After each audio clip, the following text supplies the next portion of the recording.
Ladies and gentlemen, welcome to another episode of Quit and Build Show.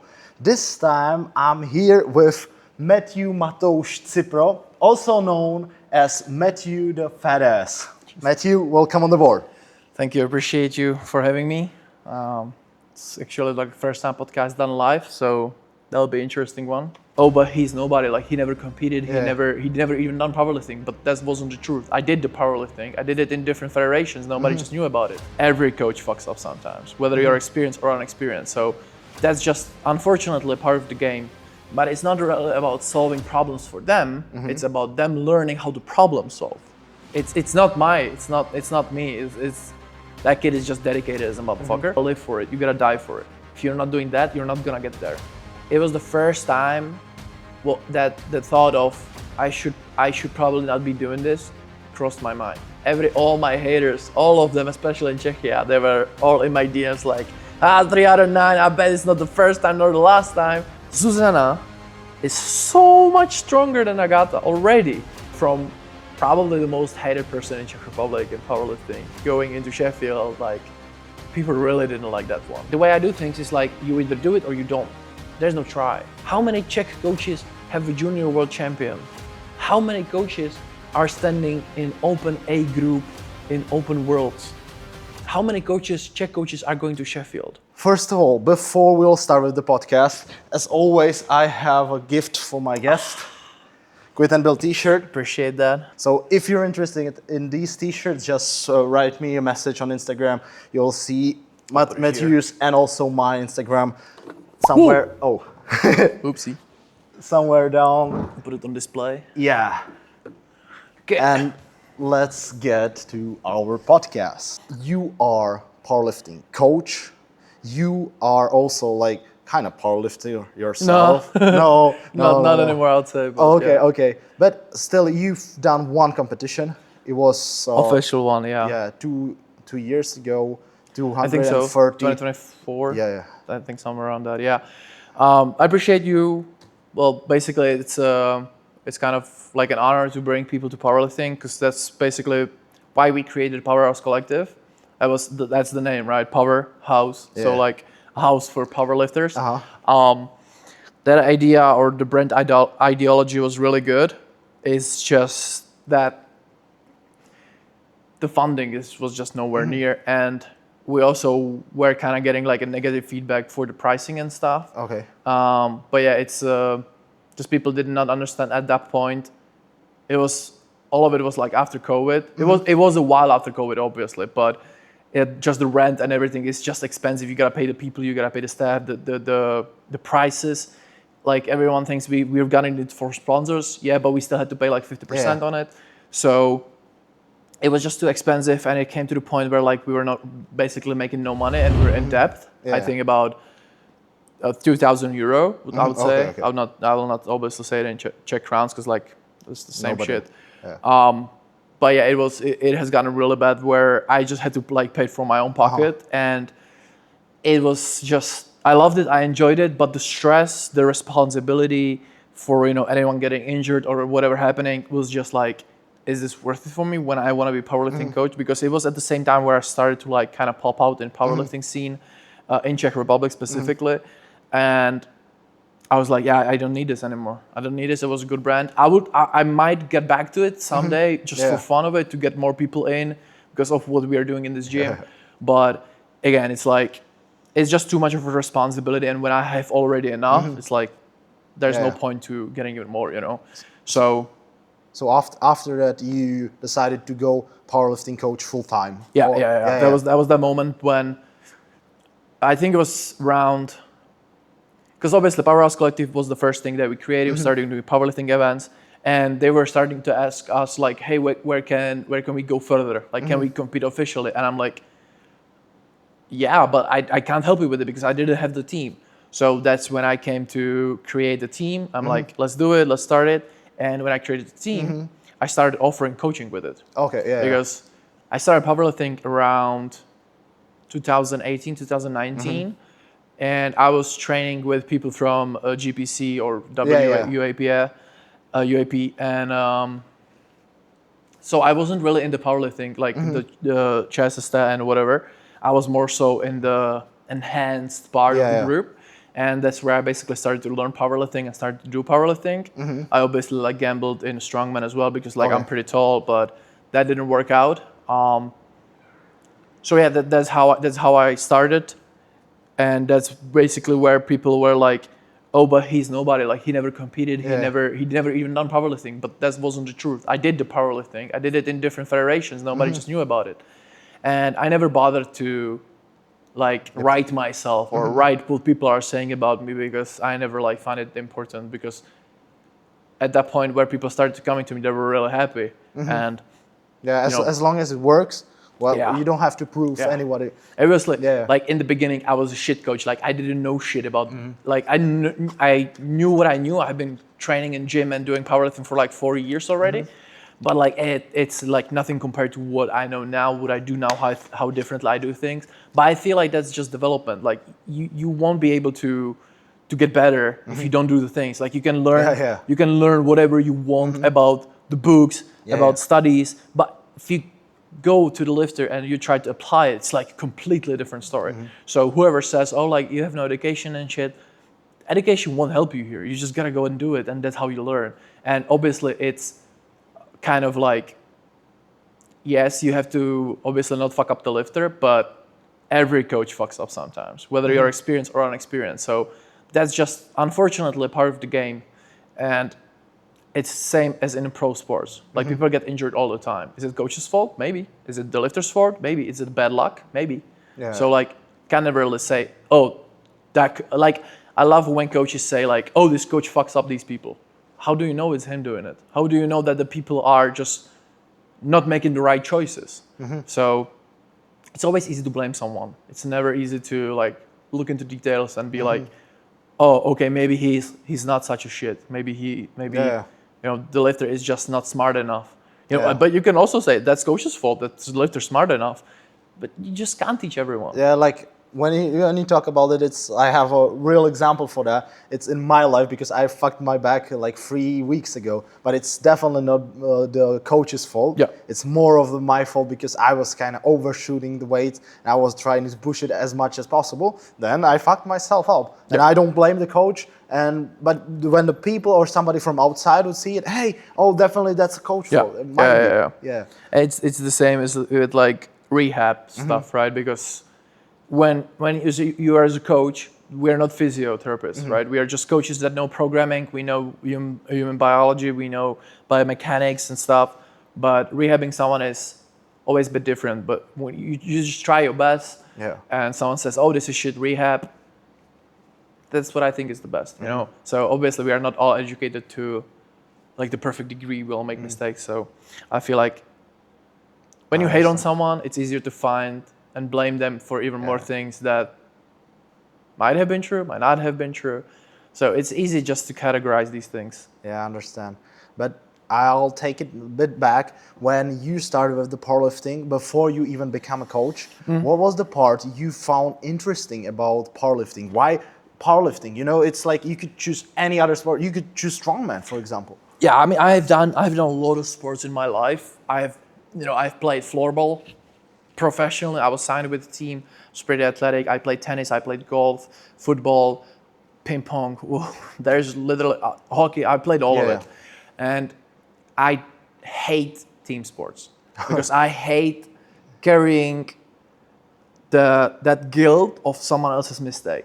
So, for example, when you play floorball and your defenders fail and they get scored on, it's not your fault, but you still get yelled at. Yeah. So I don't like incompetency that is not directly influenced by me. All right. So I like to carry my own fault, carry my own mistakes, also carry my own success. So that's why I like powerlifting, because I decide how it's gonna go.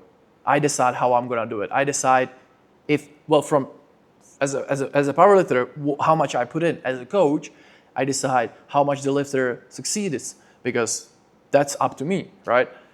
So that's why I like powerlifting so much. Also, it's a simple sport. You just need to train free lift, and that's pretty much it. So that's why I liked it. It was simple. And at that point, it was more so about also becoming stronger, because I've always been athletic. back when I was not fat, because right now I'm fat, hence the name Matthew the Fat Ass. But I was athletic, I was agile, I could have moved a lot, I ran a lot, I was very fast. But I wanted to become strong because I was always skinny. Since I'm 195 centimeters, then, you know, like lanky lifter, right? I don't have a good bench, I don't have a good squat, I have okay-ish deadlift, but still shit, you know. So I just wanted to improve upon that and become stronger. But yeah, I was just done like running around chasing a fucking ball on the ground, and I miss it. Yes, I miss the rush from the competitions, but I'm now getting it here, which when I look back at it, I was never as stressed on when I played with my team as I'm stressed here. It's completely different. Obviously, the level of the sport is also different, but yeah, that was that basically why I started powerlifting and what I enjoyed about it most. Yeah, I understand, and that's pretty cool. Like many people say they like the individualism about it, Yep. and now I guess you're also applying this that kind of mentality to your coaching stuff. That you're taking the responsibility, kind Yeah. of. Or what's your approach to the athletes? Because I can't speak about much of the powerlifting stuff with you because you don't categorize yourself as a powerlifter, but I want to speak more about the coach stuff. Yeah. So why should a person choose you, for example? Well, it's basically a reason why I switched to a new brand, because I look beyond the bar. I was beyond the bar. You, athlete, right? I don't look at how people lift. I don't look how strong they are or what they do. I look at how they are doing, how they are feeling, how they work inside and outside the gym. What's their stress management? How they solve problems. So problem solving, and how can I make their life better? So that's what I do. You can be the fucking best coach in the world. You can be Marcel Willems, Joey Flex, or fucking Pavel Yorchinski, whatever. But if you don't take care of the lifter, none of it matters. And that's what a lot of people, and especially coaches, overlook. They always try to have the right percentage, the right weight, the right RPE, the right velocity. In the end, it doesn't matter if the lifter is not feeling good, if they're not happy, if they're struggling, if they're not sleeping well. It's not even about externals, it's about the quality of the life. Yeah. So that's basically what I focus on as a coach, because that I feel like is the most valuable tool that I have that I can offer. Yeah. So it's more so educating people on how to live rather than just 3x3 at 7. Yeah. That's what you do. But that's obviously that's good. You gotta know how to program, but is it as important as the human side? I would say so. No. Yeah, I understand. So you just show or do a bit more. You care a bit more about the way of the lifter's life. Okay, what's the cost for that? Well, what's the upside for you? The upside? Yeah. Like, what do you mean specifically with upside? Let's say, what's the cost? Cost? Yeah, Sanity. Yeah. Sanity, because when you have a lot of lifters, it's not directly your job to become a therapist for them, right? But when you help the people with their personal life, they'll kind of like realize like, oh, this person can actually help me. So they'll come to you with more problems to solve. But it's not really about solving problems for them. It's about them learning how to problem solve. So it's a bit different, right? So in the beginning, teaching them is really fucking exhausting and taxing on the mind and on the patience of myself, because I don't have the patience. I mean, I learned it, but it's a bit different now. As you teach them in the beginning and as you show them how to do things, they will pick it up and they'll start becoming better. So then the workload that you have is gonna become a lot smaller than in the beginning, right? So in the beginning, it's like we do the most amount of work, and then after 6 months or a few, we're kind of like, you now know how to think, how to focus, how to concentrate, how to problem solve, and it's gonna make our training, our competitions, shit ton of easier. So that's basically the cost, right? You sacrifice the first 6 months, and yeah, then you're just cruising and you're also improving. Like it's not just about setting things straight and then leaving it be. It's always about getting it better. All right. And the question now from that is how it looks like when the athlete comes to you. What do you teach him? How you teach him to solve the problems? So if let's say a person comes to me, right? Firstly, in the first month, I give them something general for programming because like you can't really utilize it as much because you don't know the person, right? It's just like shooting in the dark. And then as they go, what I do, and I think you have mentioned it, I communicate 24/7. So I do have my working hours. I work from 12 to 8 p.m. So around 8 hours, but I try to respond before and after that. So just the fact that you're available to the lifter just gives you a lot of benefits because not many coaches do that, right? They have their response days, they have like their off days and stuff. So yeah, basically an onboarding works the way that we sit on a call, we talk about your problems, how is your school, how is your work. We establish all these patterns that can influence what we are gonna start building, right? And if, for example, there are problems out in the personal life, then we get to solve those first. So we'll establish what I like to establish, and that was actually in a series that I just watched from Daredevil. There's a person with a severe BPD and other mental illnesses, and they have to set out a strict plan for his everyday routine. And funny enough, this is what I like to do with my lifters. So I try to set their life so it's every day the same, and they learn how to be consistent through that. And through the consistency, they know that if something doesn't work out, it's fine because we are following the plan as we go. So the establishment is the first thing. And as programming goes, my macro cycles is basically starting on the baseline, so starting on something that anyone can handle, and we'll obviously build it up as we go. But also what is very important, that the lifter understands what we're going to do. So I not only try to educate them on the personal life, I try to educate them on the programming part of powerlifting. Right. So they understand why we don't end week 4s or RP 8 or 9, like shit ton of people think they have to do. We end it on 6.5 or 7. So a lot of people think I push my lifters a lot, which actually if you look at my workshop or my programming, how I don't push my people that much. I just show them that RPE isn't what they think. All right, and what it is then? RPE is very subjective to a person. So a lot of people work with RPE based on reps in reserve, which can work, might not work. RPE scale, like the initial one, comes from running, I think, from runners, and only Mike adapted to for powerlifting through the reps in reserve. But it goes from percentage and more so of a feeling. I'll ask you now, what do you think RP7 is for you? How do you know you have it RP7? Yeah, it's really, really subjective. And I think my RP is way different than somebody else's. We talk about it with my friends, and it's kind of different. Like my RP7, it's not that easy, it's not that hard. It's like something in the middle. Yeah. Okay, so how do I like to describe it? RP7 is 3 reps from failure. Okay. That's pretty fucking close, right? So it's not an easy weight. RP8 is 2 reps from failure. So that's really fucking hard weight.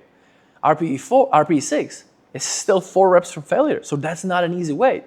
So I think I saw it on one of your podcasts. I didn't watch the full thing, but you talked about RPE, that RPE is realistically 6, 7, and 8. I would disagree with that because RPE is 4, 5, 6, 7, 8. Yes, the first 3 basically mean nothing. Yeah. But if you really understand that 5 reps from failure is not that, 5 reps is really low amount of work before failure. And people think that RPE 5 is like nothing, right? That's warm-up weight. Yeah. When in reality, it's not really. 5 reps, again, is very low amount of work. Depending, of course, on if you work with the reps in reserve, or if you work with the older scale from running, or if you adapt it to your own thing. So yeah, I think that describes it the most because RPE9 obviously will look different for everyone. I have lifters that move every rep at RPE9 and they can do 6 of them. So how can you rate it, right? It's subjective. So that's why I like to create individual RPE scales for certain lifters that even though they move very slow, we know how realistically many reps they can do. And we go more so off the feeling that, like, let's say they have RP9, every rep looks like RP9, so we go off of the feeling that, oh, on this rep I started to die. Yeah. So we know it's not RP9. So as we said, it's subjective. So yeah, that's how I like to work with it. Yeah, I understand. We talked about your way, how you work with your athletes at the beginning.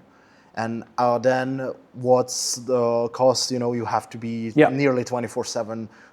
And now there's the question, how many athletes you can handle with that? What's humanly possible, No, I mean, I don't know how many is humanly possible, but I would say right now I have 60 lifters. So it is possible, right? I think, or at least for right now, I know I'm not going to go above 60 because I'm saying that now, but when I hit it, I'll be like, I want to go up. Yeah, but now it's a bit different because I have a lot of international lifters and I can't text them when they're training because I'm sleeping. So that cap basically can be moved up because I can't physically be 24/7 with them. Yeah. So I will reply in the morning. That gives me ability to take, for example, European lifters on because those, there's not too many in my working hours now. I have like about 35, 40 lifters a day in my working hours. And then I have the rest, what was the fucking math? Yeah, the rest of the lifters overnight. So it's not actually that much work. But yeah, even with the Powerlifting America or the ones behind the big water, like for Mexico and Argentina and the other stuff. Wait, Argentina is that right? Yeah, good. Because so I honestly I have like 9 countries. I don't remember all of them. But the main takeaway from that is, since I don't have to reply to them immediately throughout the day, I can take more workload. Yeah. So yeah. Yeah, understand. You mentioned that you have international athletes. Yeah. What was the path from the guy who said, "Hey, I want to be powerlifting coach," to guy who's sitting right here, right now, coaching international athletes and also like big rising stars? I would say, it's a bit of a luck. Like, you gotta be at the right time, on the right place, because how I became international is I had a lot of lifters, around 40 lifters in Czechia, maybe 45 at the time, because that was year and a half ago, I think. And the first international lifter, well, it's Slovakia, it's not like super international, right? But it's outside our country, was Jakub Belák, the young 83, now 93, now maybe 105, because that boy is growing as fuck. We're still close friends though. He basically mentioned me to Zuzana after her Euros on 2024, I think was it. And I just hit her up and I was like, hey, like, I know you talked to Jakub, if you're interested, we can have a call, we can have a chat and see if maybe I can be the thing you're looking for. And worked out pretty well, I think we can all say. And when I obviously came to Slovak, it was like an avalanche, right? Everyone started to see me coach Jakub Belák, which is like the biggest lifter in Slovakia, and then it was Lenka Veroniová, it was David Vogel, it was all the other lifters, and then obviously the female lifters as well. And I don't even know what the breaking point when I got to like America was. I know people knew me there already because of when we were at Malta 2024. Was it Junior Worlds? I already worked with Powerlifting America team there. Was helping some of their lifters handle and load plates. because I was like eager to learn and to Yeah, see, and that's basically where I was a lot about Joey Flex, and I helped him there a lot. He helped me there a lot. So they already knew me. William Ball was one of the lifters I was helping at Worlds there. So they knew me, and I think it was 2020, end of 2025, where I became like active in Powerlifting America. When I got I think it was Monica.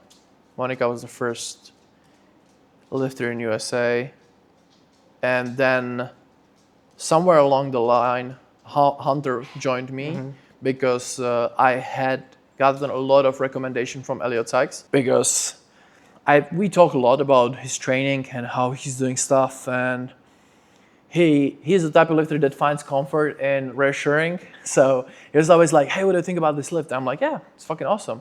And I was mentoring him for a while because he is trying to become a coach as well. He's doing really well, and that's basically when he was like, "Oh, you actually like know quite a lot of stuff, different approach than most of the American coach do." So he started recommending me to his friends, and one of them was Hunter. And Hunter, that's another big story coming in, because pulling 400.5 kilo at 96, was it 95.9, 96 kilo body weight is like, it's insane. It's like the heaviest pound for pound deadlift in the whole IPF. So that kid made history after 6 months of being with me. Like, it's not me. It's that kid is just dedicated as a motherfucker. So it's a blessing. Might have drifted away from the question, but The question was how your path, how you became international coach. It was that. So, I would say it was just lucky. It was just like, it wasn't because of my results. It wasn't because of I've made contact with people. It was just because I got recommended on a lucky occasion to Zuzana, and then when everyone all of a sudden saw Zuzana explode from, well, basically we didn't explode. What we did is we came together. We did pretty well on our first competition on Malaga. We did 517 or something like that. She ended up 7th in competition. Then we did like, we're gonna do really well on Open Worlds in Chemnitz, and that's where we did 3 out of 9. So it was like the biggest fuck up I as a coach ever experienced. Yeah, I wanted to ask about this, like your biggest fuck up. So this one, how you handled it. I would probably say that's like, there has been obviously fuck ups I've done, because like fucking nobody's perfect, but the most public one is this one, I would say. The most private one would be when lifters want to become the best. They tell you they want to become the best, but they are not trying actively to become the best. And you as a coach think that what they say is the truth, right? Actually, it's not. So my biggest fuck up outside of the public eye would be not understanding that sooner. Yeah, I understand. Because a lot of people want to become fucking Sheffield champion or Sheffield athlete, but they don't even know the 5% of what it takes. So now that actually Zuzana is going to Sheffield, I know what it really takes, and it was what I've been saying the whole time. Like, you gotta live for it, you gotta die for it. If you're not doing that, you're not gonna get there. Like, I know it sucks to hear, but that's what it is. And I believe that finally, now that I have achieved that, it's not just me saying shit, right? Now I actually have a proof to show for it. So that was my biggest fuck up in like outside public eye, and inside public eye, it was the Worlds. There are things I won't talk about, or like I can't talk about, because they're not my things to say. But what was my fault is not believing in my gut and listening to her, because Zuzana is one of the best lifters you can coach. Like, she does not give a fuck about injury. She does not give a fuck about pain. She does not give a fuck about anything. But that's also her biggest downfall, because she doesn't give a fuck, so she's not objective. So she tells you, I'm feeling good, when she's feeling like shit. And you can't really see it on her, because she is kind of introvert. So like, you can't tell how she feels when you get to know her, which is how I feel about her now. But that was 6 months of us being together, right? So I didn't know that much about her, and that was the downfall because I put a lot of pressure on her unintentionally by trying to motivate her to lift more weight, because like telling her like, you got this, you're strong, you know, you can outlift these lifters.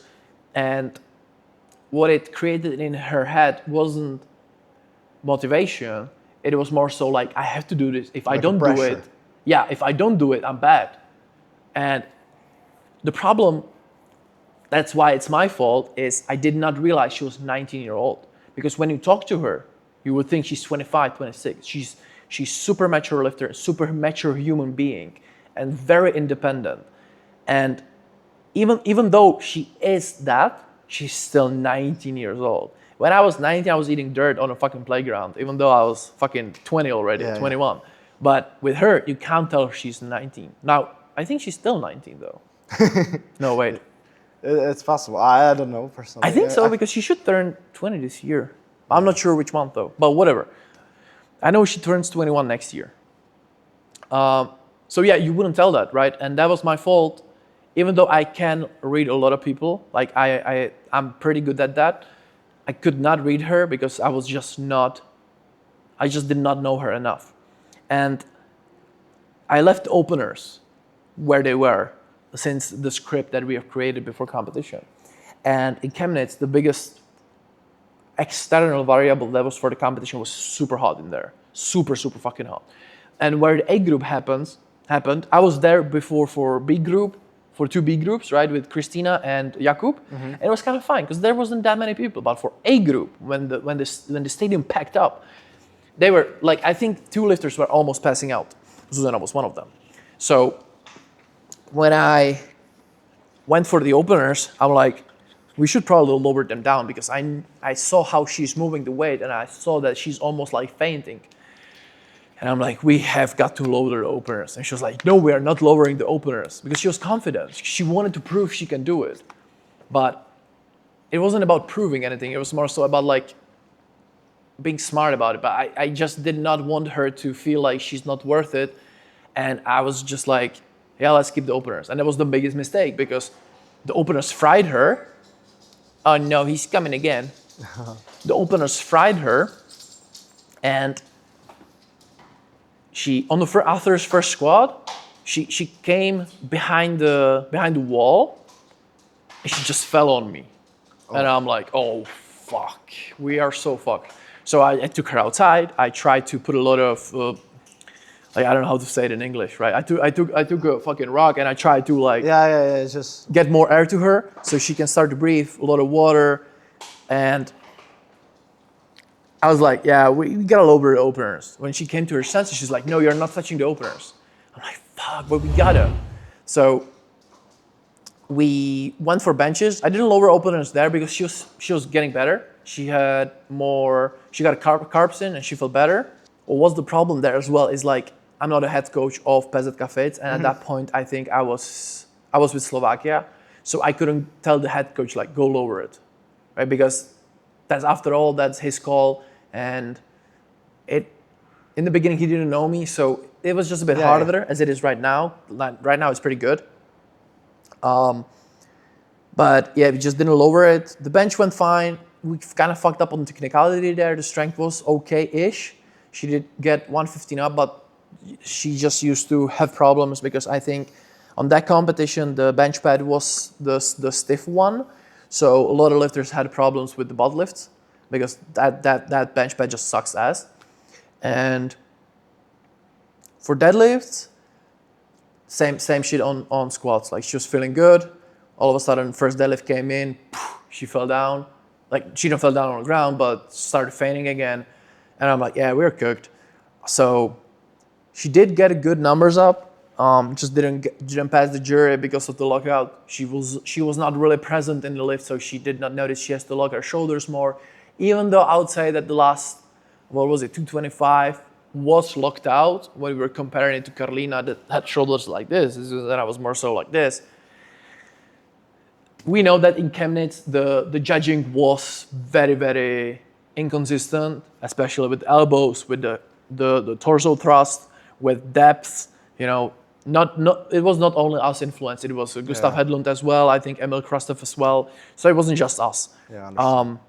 I think there was no torso thrust or the Yeah, you but know, it the wasn't rule, in the but rules, so that's yeah. why Christina got fucked up Yeah, yeah. on her benches because that was a. I had a friend in the referees. She was the main referee, so I went to her. I'm like, "What do we have to do better?" But the commission got mad, and I'm talking to a referee. I'm like, "But you guys are not able to explain to me why is she getting red lighted? I need to hear it from the ref." And so she explained it to me, and yeah, it was three attempts way too late, but it is what it is. Yeah, I understand. And how did you work then with Zuzana after this fail? You know, because for all the athletes, and especially for the younger ones, let's say Yeah. it like that, it's you know scoring 3 out of 9. It's horrible. was- It's the end of the world. But Yeah, obviously it's not. She didn't care that much. Okay. I cared more than she did because it was the first time, well, that the thought of I should probably not be doing this crossed my mind. That was like the first time. I was in like pretty good depression for the next 2 months because I'm like, this was my failure on the biggest stage in A group. But I was like, we just gotta have faith in what we've been doing because it has been working. She has been getting stronger. We just needed to kind of stomp down on the execution. So what we did is, was it? I don't know if it was exactly the same time, but a few months after the Worlds in Chemnitz, they ordered Hansu Power Bar, I think, so she could have a stiffer bar for trainings.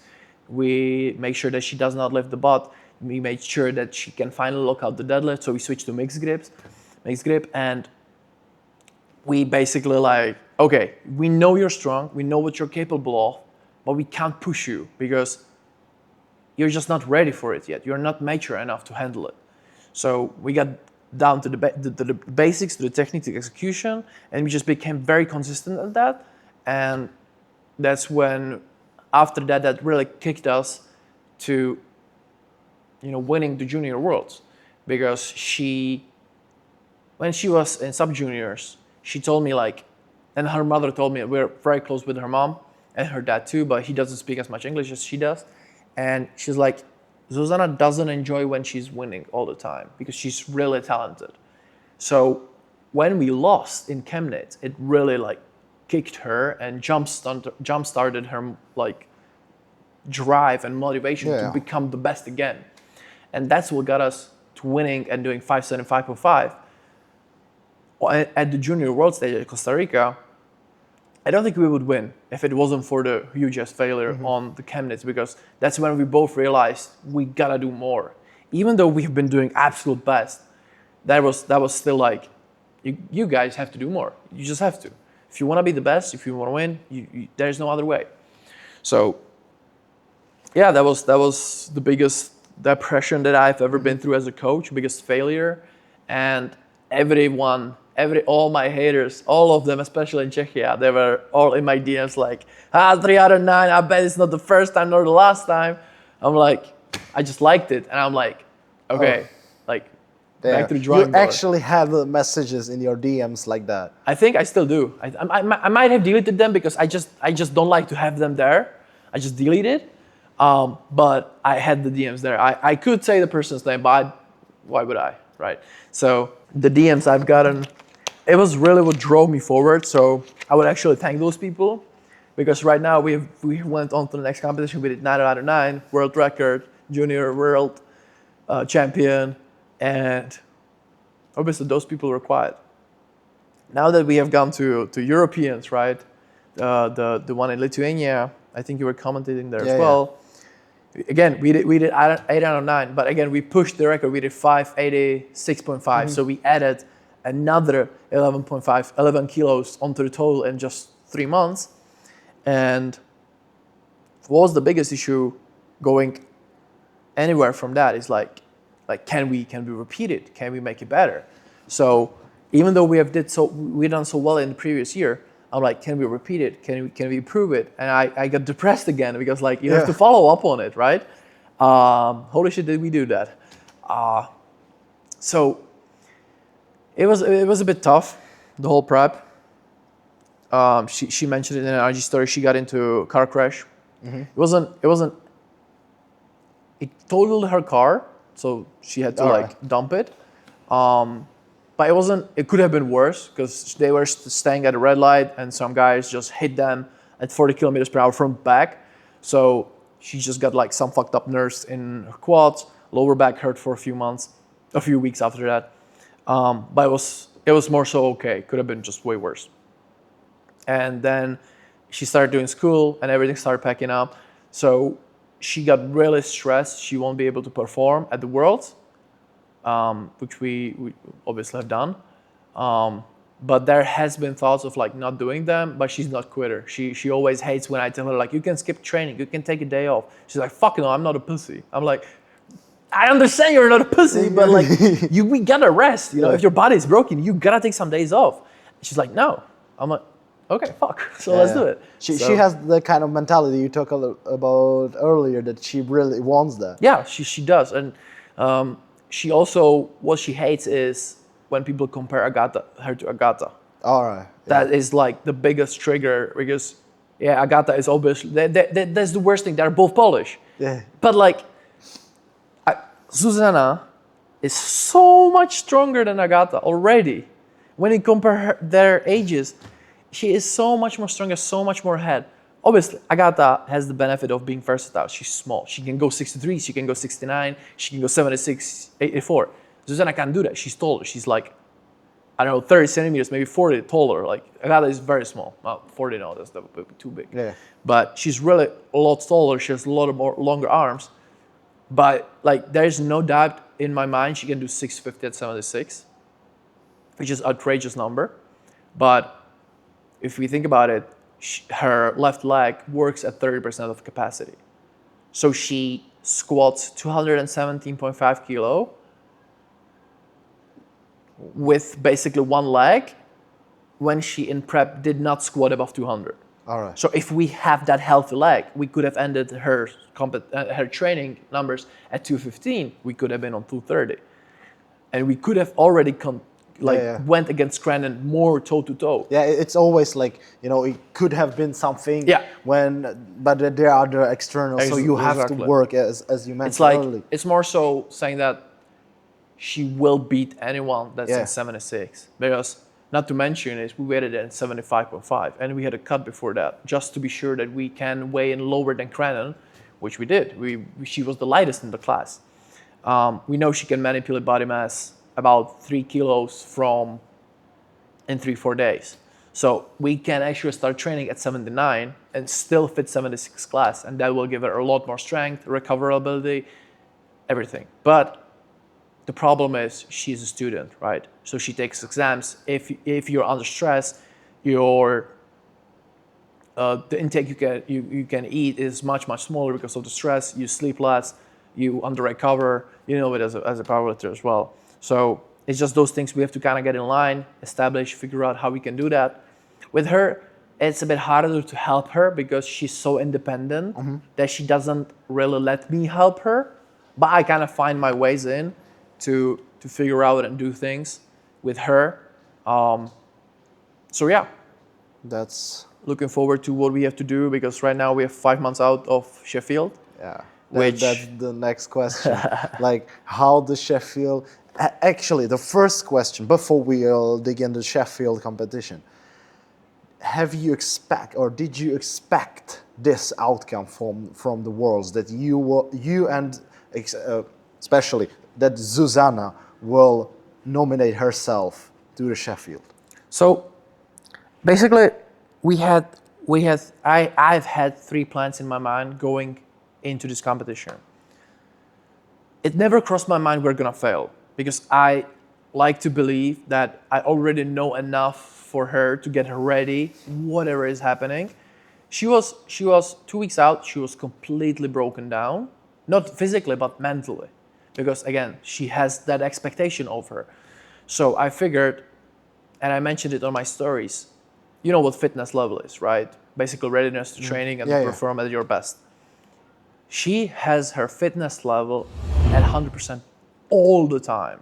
You don't need to peak her. She will still be, if you give her 4 days rest, put her on to do one minute reps, she will always hit the same number, because she's that talented of an athlete that she doesn't really need to be peaked. She doesn't need to be brought to extreme fatigues to become stronger, or like to peak the strength and show it on.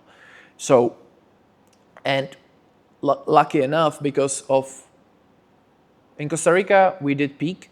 It worked out well, but her pains and the fatigue management was just not really well done. Not because we couldn't do it, it's just because when we strain her a lot with higher weights, the pains start to rise a bit more. Those pains are older, so they're from the time she wasn't even with me. And when we went to Euros, I'm like, I'm not gonna peak you again, because we peaked you 4 months ago, and I'll fuck you up if I peak you again. So I just let her go off of week 3 into competition. And she did better than when she was peaked. I'm like, fuck. Okay. So then we did some small bullshit competitions because we had to get nominations somewhere. She did Greek Cup because it was a good vacation. I'm like, yeah, I'll just do it. And again, she went there basically off of week 3, and she hit 580 total at RP7, besides the deadlift. That was a bit heavier. And I'm like, yeah, fuck peaking. We ain't gonna do that anymore. So that's what we did. I tapered her 2 weeks before before competition, which you would do with maybe heavyweight guys like 120s, 120 pluses.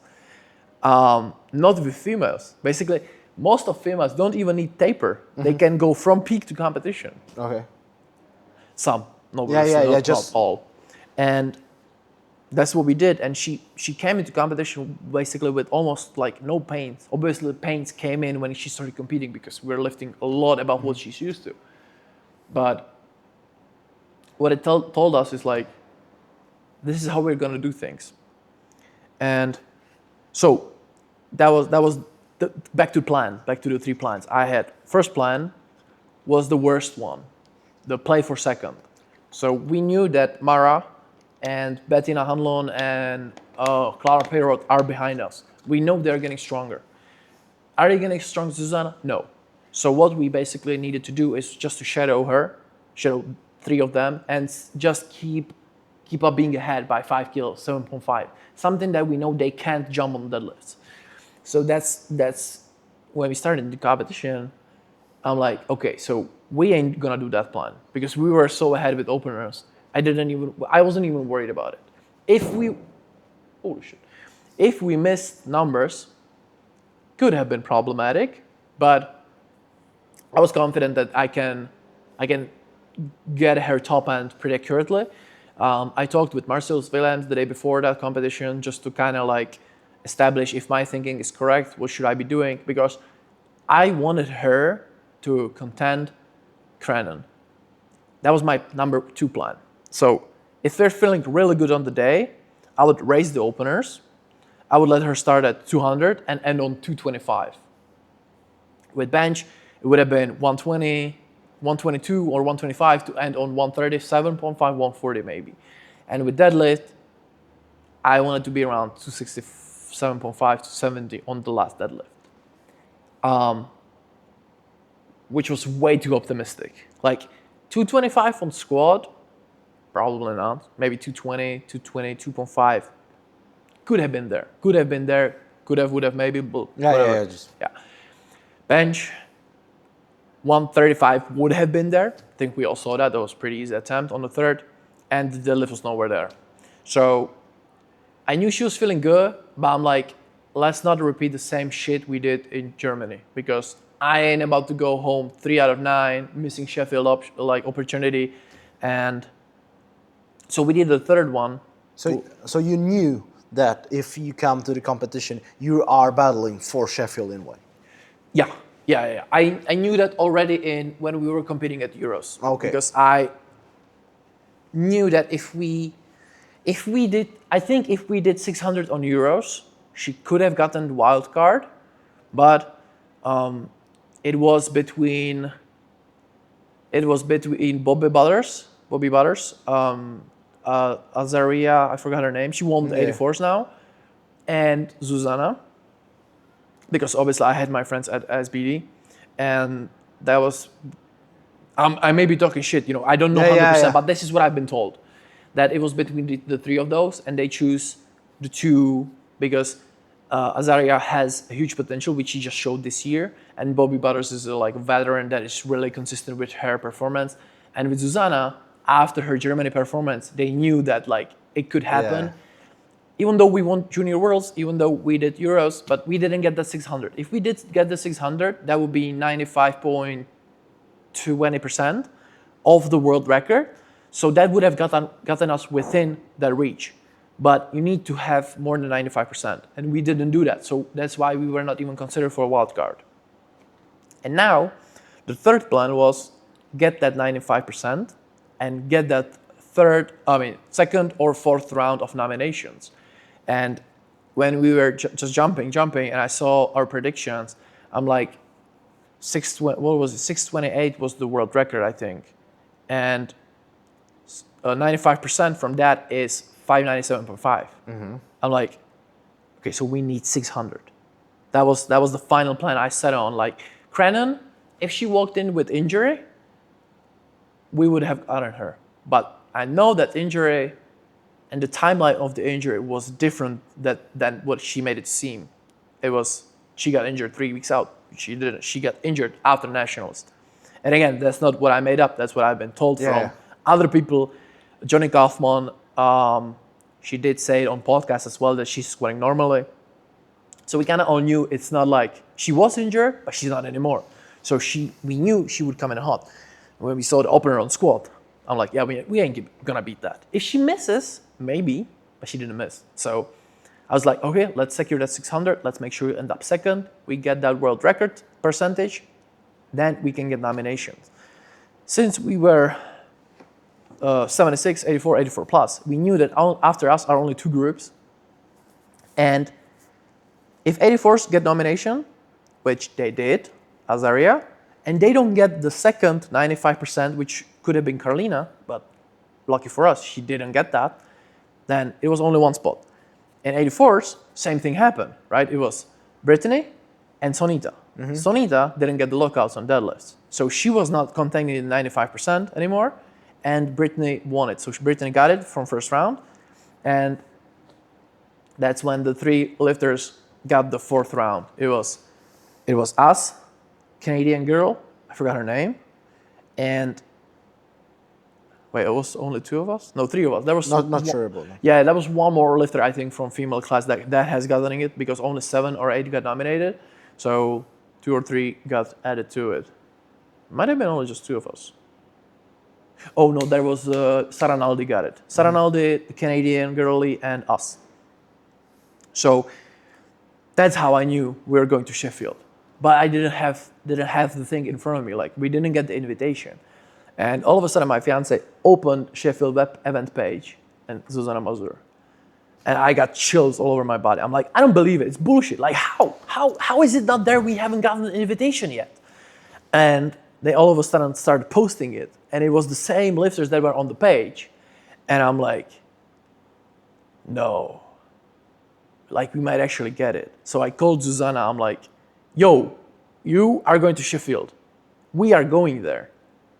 And she's like, nah, it's bullshit. I'm like, yeah, check the web page. And she checked it, and I'm there, that's bullshit. They didn't text me anything. Because we thought they were going to text her something. Because that's usually how things are done, right?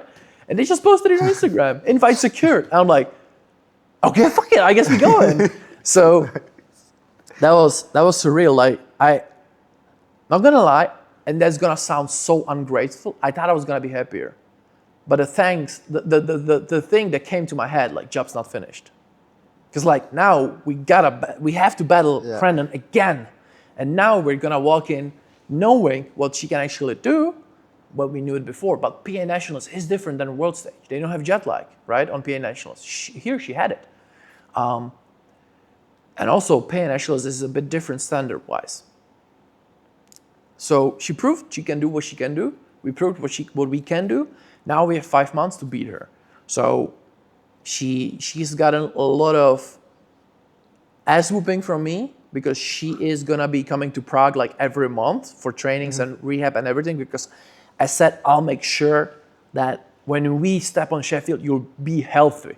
I don't give a fuck. You got she is SB sponsor, so she gets paid, right? So for second place, she got a lot of money paid.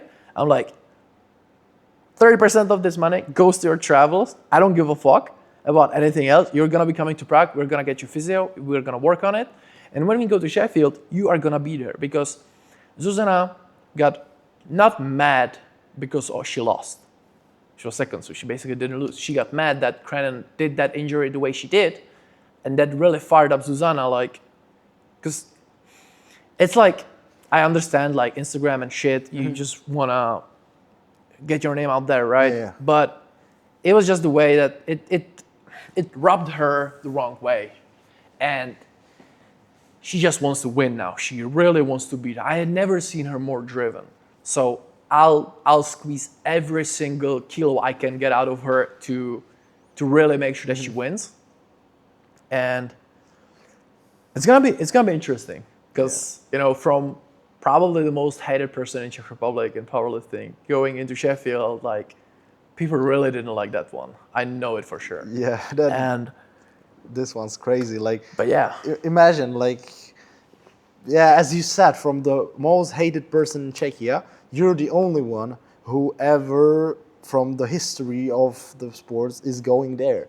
Thanks to being and sticking with the athlete, being for her there 24/7, I guess it would be like that. Pretty And- much. yeah. And I want to ask you what it takes for you. You talked about the depression, like kind of depressions. I think you might be going through something similar right now, because we are going to fucking Sheffield.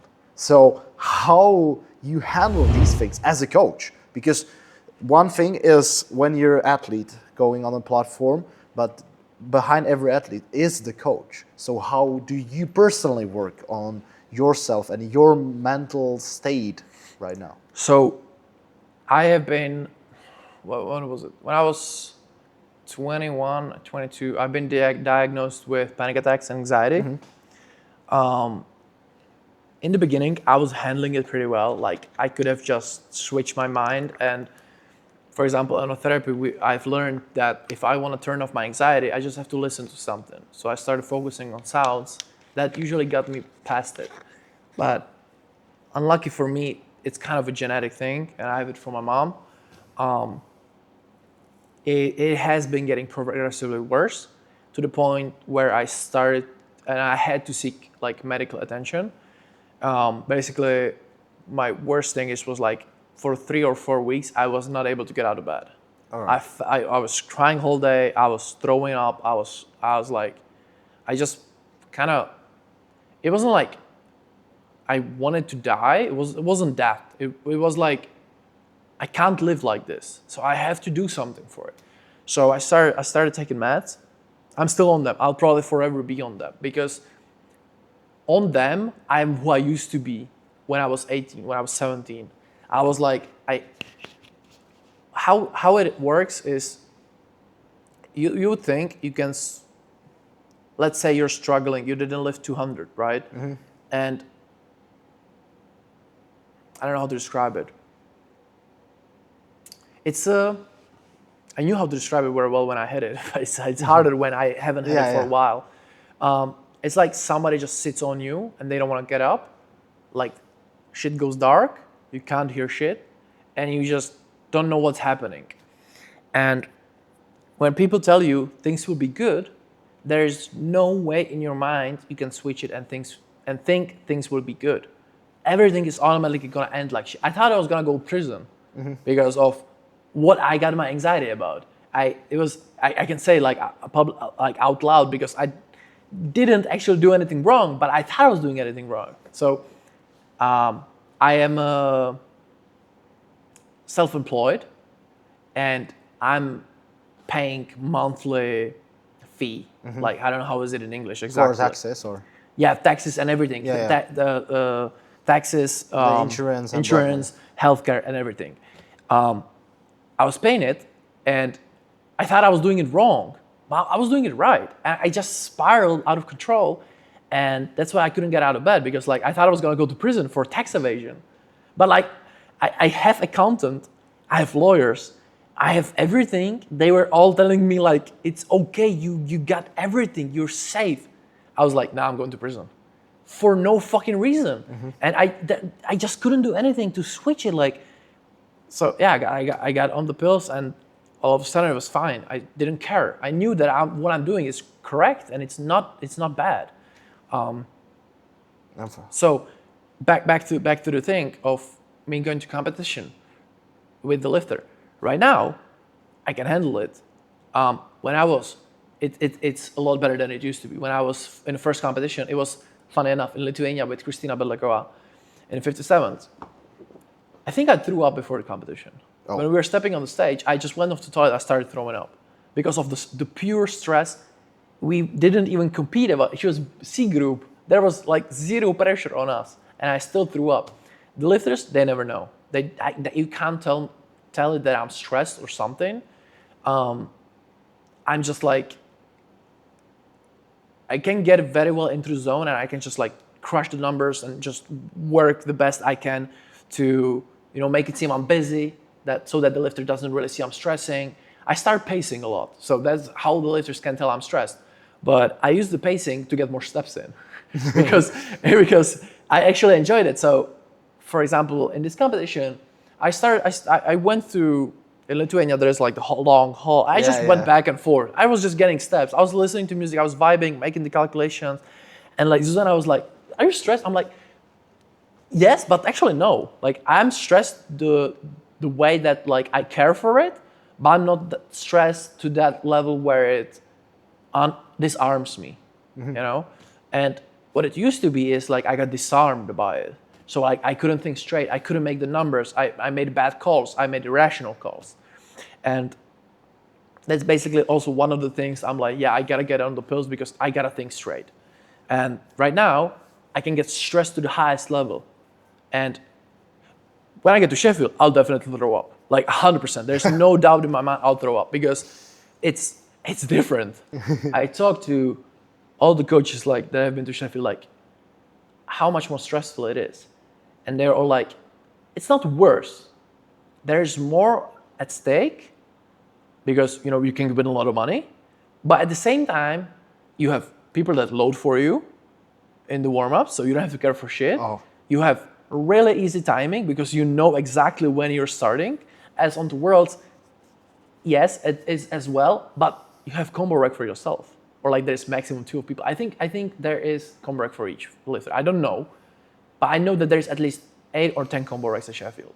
So you actually don't really have to care for loading for someone else or checking like how many times you have, like, because you got everything established by that event. So it's less work, but obviously there's more pressure. So I already know I'll throw up, as I said. Like I know it because it is just.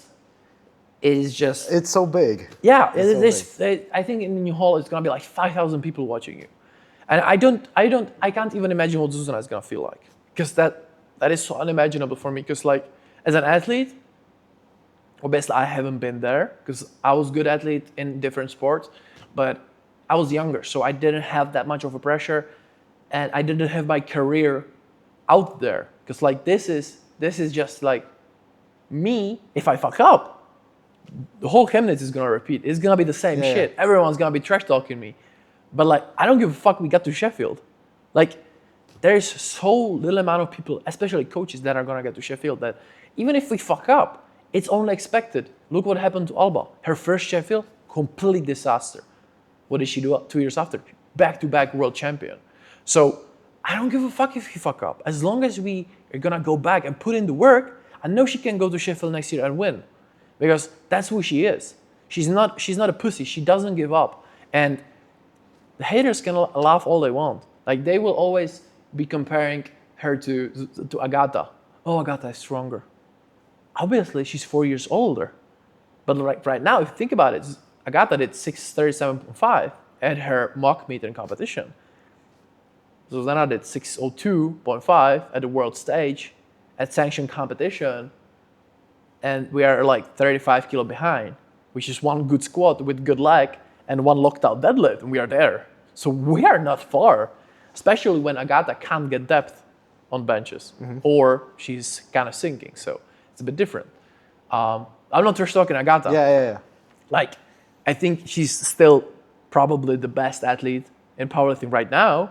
But all I'm saying is, don't compare 24-year-old to 20-year-old. It's 4 years difference. Yeah, you never know. She is, the rate of progression Zuzana is keeping up is like, I don't want to say like we're gonna hit 700, we are gonna hit 720, like whatever nowadays people are doing. I think she can confidently hit 650 because it's the trends as the strength going up. Perkins doing Yeah, crazy. 891 at 74. That was unheard of. And in female sides, it's happening as well. 52s are now gonna hit almost 500. 57s, I don't know what they hit exactly.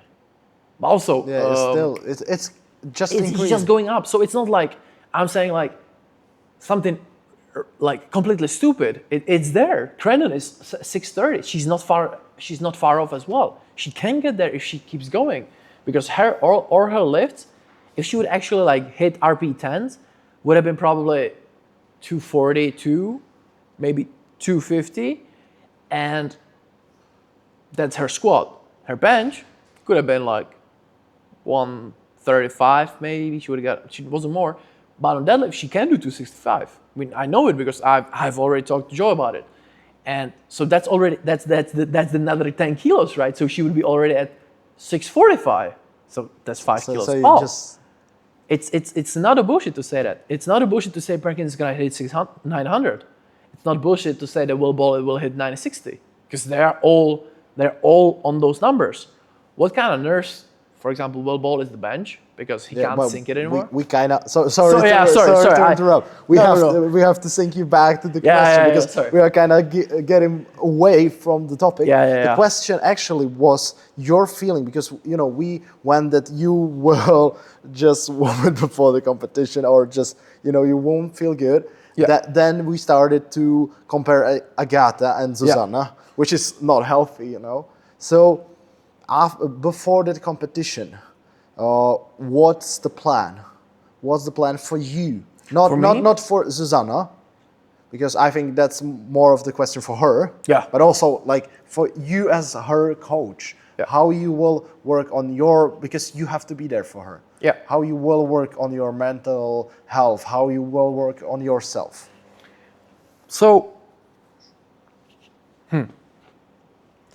it's different for every lifter, of course.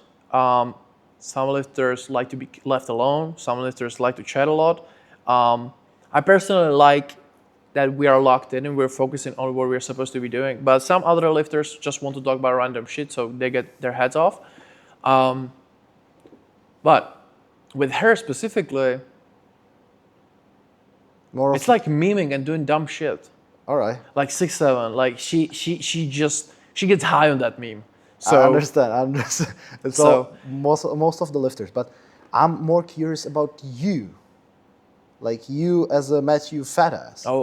What helps you to relax right now? Because you said earlier you listen to music, you walked, and just pretend you're not stressed out. But that's before the competition. But there's 5 months. You can't be walking 5 months and listen to music. you mean how I get ready for the next competition, Yeah. not how I get ready on the day. Yeah. Oh, okay, that's different.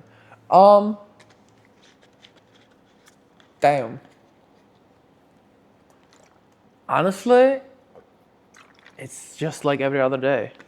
Like there is not gonna be anything special or anything fancy or anything different we're gonna do as compared to normal competition. So it's basically establish the long-term goal. So we have 5 months. That is in the way I program. That is about 2 macrocycles. Also like 75%. One full and 75% of the other, but damn, I don't know. like how do I get ready? Like what do I do? if it's there, if it's not, you can say there's nothing, you know. I don't think I would do it like how I get ready. I just create the plan. I talk to the lifter what the goals are, but I don't know how I get myself ready. I just do it. I just do it. I think it's because a lot of coaches, a lot of people tend to overthink things, and it's simple. It's powerlifting. It's 3 lifts. It's not complicated. So I just sit down and write the goals, and that's it. And I just make them happen. I really don't have. I don't think I have more detailed answer to that. Yeah. Nah, that's perfect. Like you just don't think about it that Yeah. much. You're not overthinking and doing what's necessary. Yeah. And that's perfect. Yeah. Really, if I have to think about anything, it's like it's not there. It's not there. This is. Yeah. Now we can talk actually. What do you do, as you mentioned, the 6-7 meme, you know, with Zuzka, Yeah. because that's kind of interesting part. Because it's also like what makes you more connected to her. It's not like just some random guy you're sending on videos or something, which might be sometimes, you know, with the person when you don't know them. So what's your way of helping her on the day? So she has her things she has to do before competition. So it's warm-ups, stretches, mobility work. But how I do it with her, and again, a lot of coaches hate that, I micromanage. Because I don't believe, even though she's a skilled athlete, I do it with all my lifters, not just her. Even though they're all athletes, they should all be autonomous, they all should know how to do it. After all, we are all human beings and we make mistakes. So I like to micromanage because it ensures that the lifter is accurate on everything we do. So I create a plan, for example, a refeed plan. And I take the water, or like the Gatorade, I put salt in it, and I give it to her and I drink it. Right now. Oh, nice. Drink 500 milliliters of this and then give it back to me. And she drinks it and gives it back to me. Then I tell her like, okay, go stretch now. She goes, does her stretches. So you could say like, oh, she's not independent. No, that's my fucking job. I'm her coach. Like everyone thinks in this sport, autonomy is super important. Yes, it is. But like, what is the coach for then? You know, you for overview, that's not really that's bullshit. You know, you are a coach. That's your job to take care of the lifter. It is micromanagement, yes. But like, how else do you want to ensure that the lifter does everything perfectly? Like, so that's how I do it with her. I tell her, eat banana now. Eat carbs now. Eat this. What kind of food do you have? She gives me her foods, and I'm like, okay, eat this now, eat this later. And that's how I do it with her. And it makes it easier for her because she doesn't have to think about it. She can just focus on the Ooga Booga lift, like from A to B. Yeah. Right? She doesn't have to think, oh, it's 12:30. I have to take my food. No, that's my work. That's what I do. So, and in the meantime, where she's either listening to music, being locked in, and when she feels like it, we joke around. We talk stupid shit. We trash talk people. We trash talk. I can't say this. I couldn't even say it there because we were mic'd up by SBD. So I had a microphone on myself. And I came to her, I'm like, don't say anything stupid, racist, like, don't talk shit about anyone. She was like, why? I'm like, I'm mic'd up. She's like, fuck. I'm like, yeah, we can't talk shit. If you want to talk shit, go away and say there. I'll cover the microphone, and then you can say, but don't say it next to me. Where are you mic'd up? I don't know. The SBD wanted to do, I think it was the like Battle of 76s, I think. Yeah. That they're gonna post, but maybe for some reels as well. I don't know. They haven't sent it to us yet. They just know that you do. Yeah, I just know I was mic'd up, and I told her. I asked the guys like, if we say some stupid shit, are you gonna like tank my career, or what are you gonna do with the video? She's like, no, I'm not gonna post anything like that would hurt you, and we're gonna bleep out every bad thing. I'm like, okay, perfect. That made me more calmer, but. We also kept it all professional because we like to trash talk. That's the way we do things with her. And when we trash talk, it was in Polish. So okay. So they can literally. Yeah. But he said we're gonna translate it if you want to talk in Polish. I'm like, oh fuck, we don't. Yes. So, but yeah, it was just that. And actually, just a side question: you speak Polish? Nah, not really. I just know the bad words, and sometimes I can understand when she speaks slowly. I know what they're talking about Uh-huh. with the head coach, but I know like a Pirdola and stuff. Yeah, So yeah, like when I'm just- mad, I just scream at her kurva, Yeah, or just- like when I just try the to hype basic. her up, davai davai and stuff. Yeah, But I have a lot of Polish lifters now, so I'm like trying. Yeah, like here you're a and Czech there. person, you can understand. I Yeah, think yeah. you can understand like 1/3 actually. Actually, Yeah. that's my personal experience. Yeah, exactly.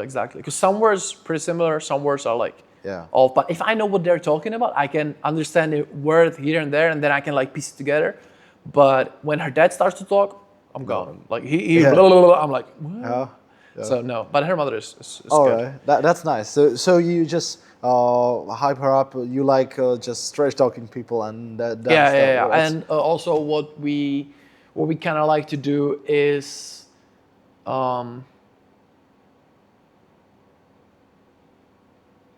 is just be in the moment, like enjoy it, like let it sink in. She enjoys. She when we were in Malaga, she was so stressed out. She didn't enjoy the competition, and then at Junior Worlds, kind of learned how to enjoy it. and how to learn to enjoy the competition. I think it's the path of me telling her exactly what to do, so she doesn't have to stress about anything else. Because in Malaga we didn't have that plan ready yet. Yeah. But when we were in Costa Rica, that's how we did things, and also how we did the competition. Because we're just like bullshitting around, like not even we were not even locked in at Costa Rica because.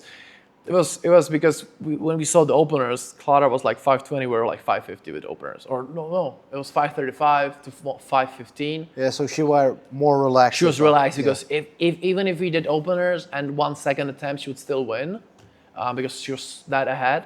But I think it was just we got used to each other, and we've talked about it recently. We have more so like a friendship than like a coach lifter athlete relationship.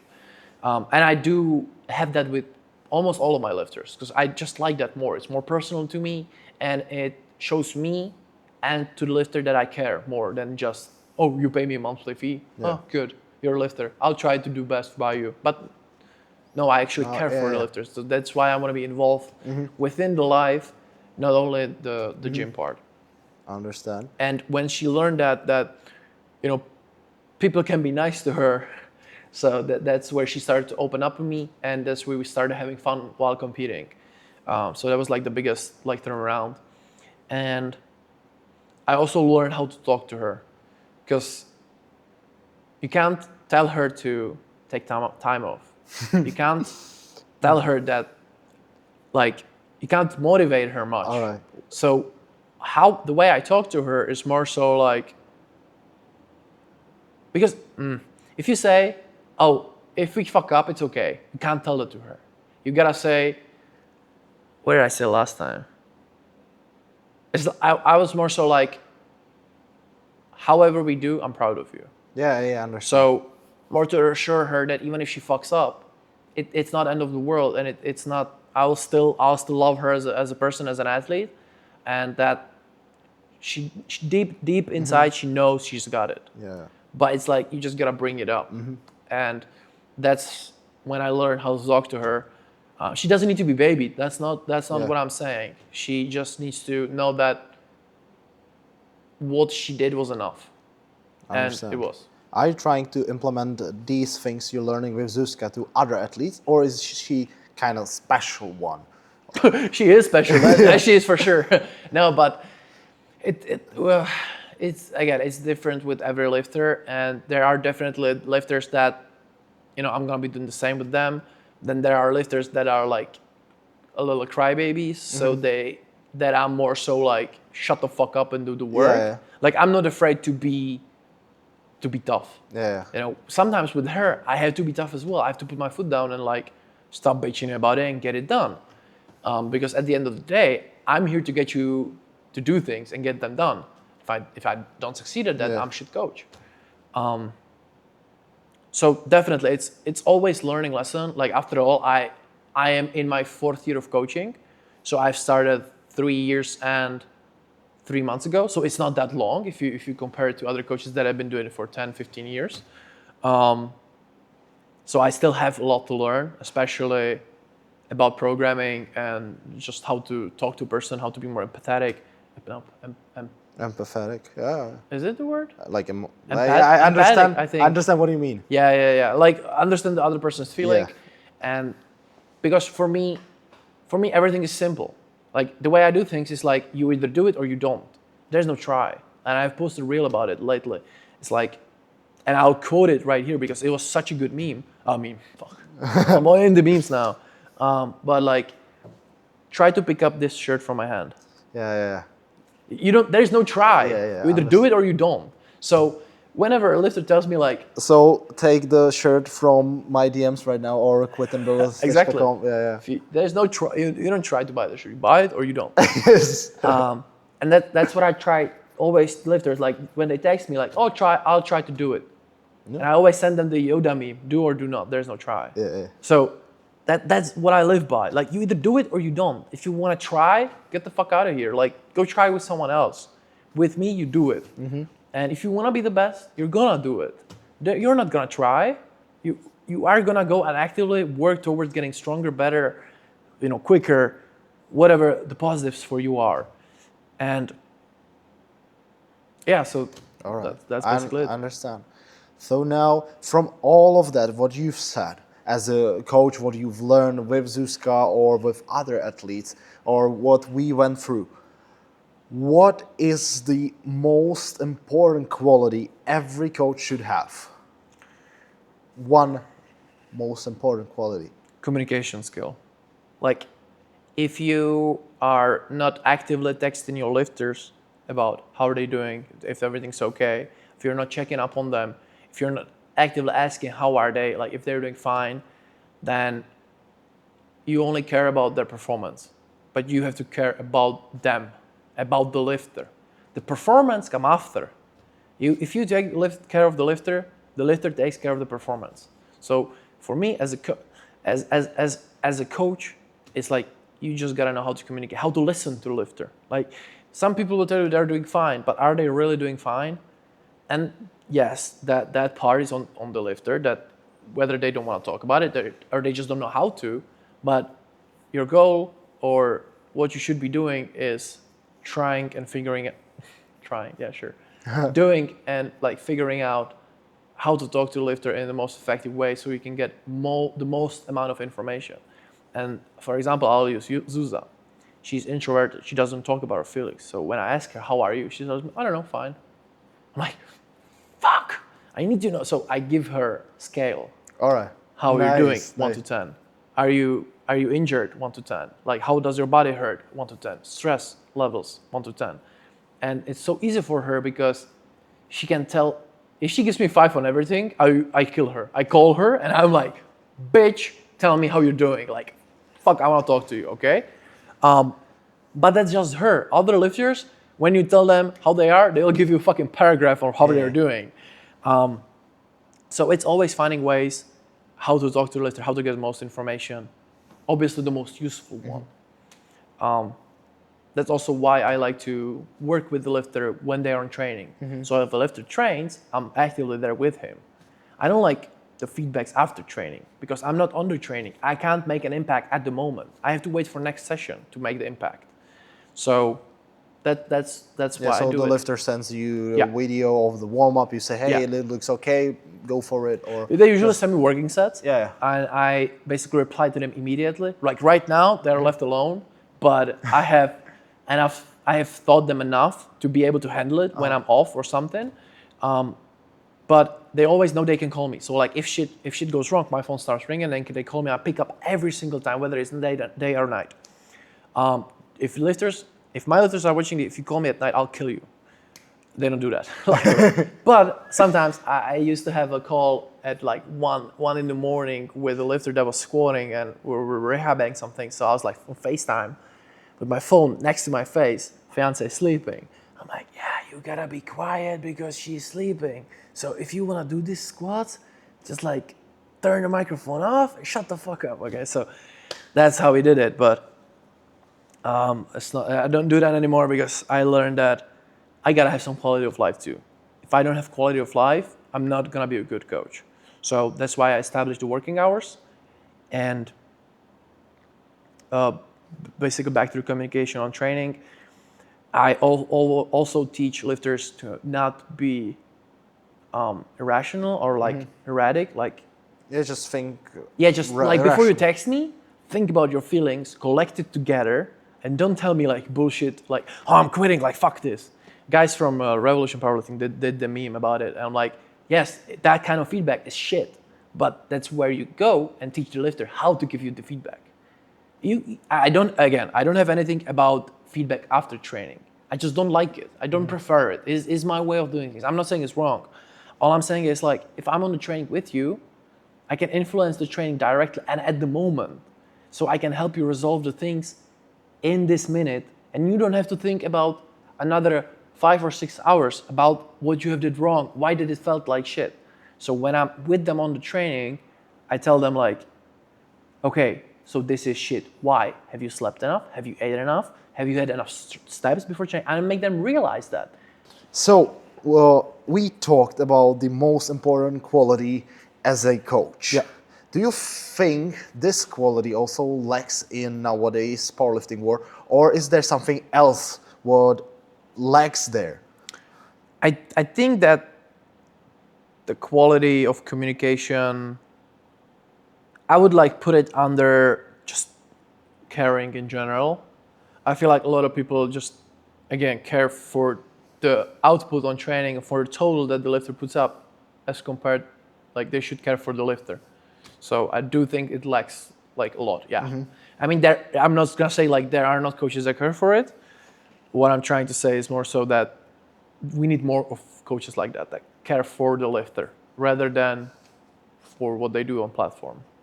Or what they, maybe that's another question that follows up, is they care about what others think of them, so they push the athlete so they look good or something like that. Have we talked about it slightly, but do you have some like personal experience how it impacts you, how you deal with Yeah, this? I mean that's the general word that goes around about me, right? I push my lifters and I push them till failure, till they break. Which is like, do I push my lifters? Yes. Is it the choice of the lifter to follow? Yes. I would say that if you don't push the lifter, like, how are you gonna make them the best? So if a lifter comes to me and they tell me like, I want to become the best, I'll push the lifter because they want to become the best. And if without pushing the training, becoming actively stronger and adapting and putting the body through enough stress, they are not gonna become stronger. So if you don't push them, they will just keep pretty much cruising the same weights. They're not gonna get stronger. How do you want to get stronger without loading more weight? And at one point, you will load weight and you will get injured. But that's part of the game. You can't keep going up and always nailing it perfectly and always staying injury free. That's a fairy tale we don't live in. Nobody, not even a single athlete on Worlds, have walked on the platform pain free. That's just bullshit. Like, if you wanna be the best in the world, you are gonna get injured. You are gonna lift with injury. But that's not only these sports, that's all the other sports, you know? So Yeah, the general narrative about me is I push lifters and I push my lifters, yes. But it's always to the point where they can be pushed. I don't push them till failure. I don't do arm reps, never. I don't do RP 9 or 10s, and all of my lifters know that. I never program above RP 8. Only in peak I do 8.5. I don't even do 9, nor 9.5 or 10. I have never programmed that in my life. And when a lifter hits it, that's on his, not me, because I don't program RP10s. I would almost say I don't believe in them, because like, you don't really need to hit RP10 to be strong or to show your strength. Like, you can show your strength on RP7, because if you move your alt PR at 7, you know you're already stronger, but you don't necessarily need to hit the top end to injure yourself. So, and even my working sets are not above 7. I maybe give 7.5 on working set on like end of macro cycle, but yeah. Yeah, maybe not how this is maybe more of a justification of you Yeah. pushing the lifters, but actually you're not pushing them, Yeah. what you're saying. But there still will be people who will be saying you're pushing the lifters or Yeah. you're doing some stupid shit.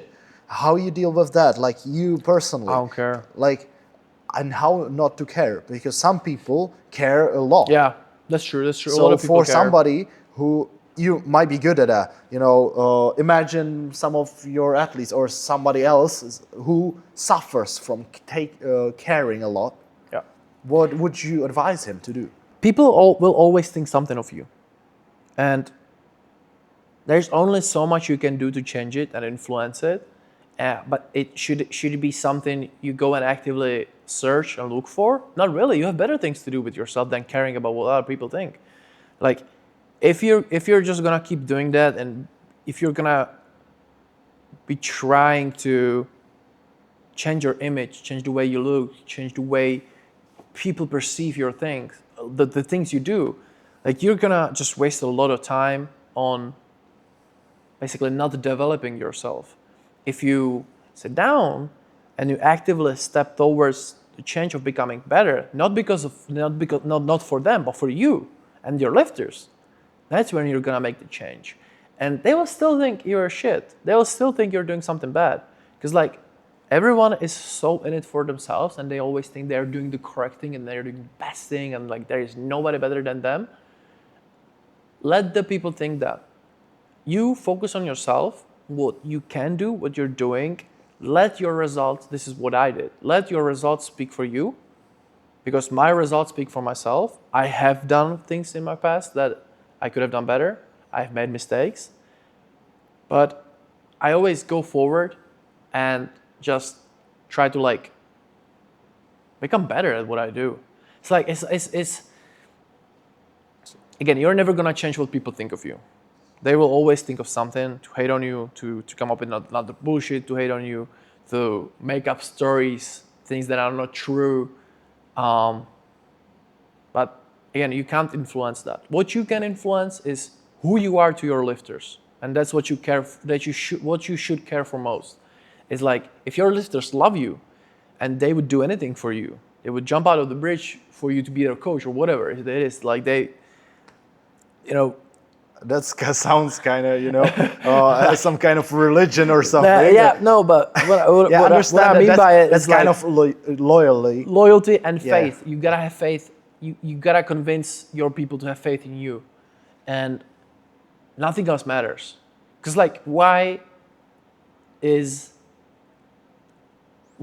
it important that people say shit about you? But what happened to me, like, I haven't gotten a person in Czech powerlifting in a few months. Like, I don't think I have gotten anyone new because of what people say about me. Do I care for it? No, because I stepped outside of Czechia. I don't care for Czechia anymore. I care that my people that I have are happy with me, which they are. I care that I'm onboarding new lifters from different countries that are super happy with me. We have good results. It's like, again, focus on yourself, focus on what you're doing, focus if your people are happy with you, that's all that matters. So from saying that is how to don't care about other opinions. Now, when I ask you, what would you do if you could change something in your past right now? Is there something like that? If I'd said yes, I would be lying. If I say no, I would be lying as well. Because, like, there are things that I would have done differently, but also those are the things that gotten me where I'm at right now. So if I would change them, I would regret who I am right now. If I don't change them, it would make me seem like I don't care for the mistakes I've did. So I've done. So it's like, the question is like, fuck you. Yes. Because Yeah. I would obviously have done things differently, but more so about the way for example,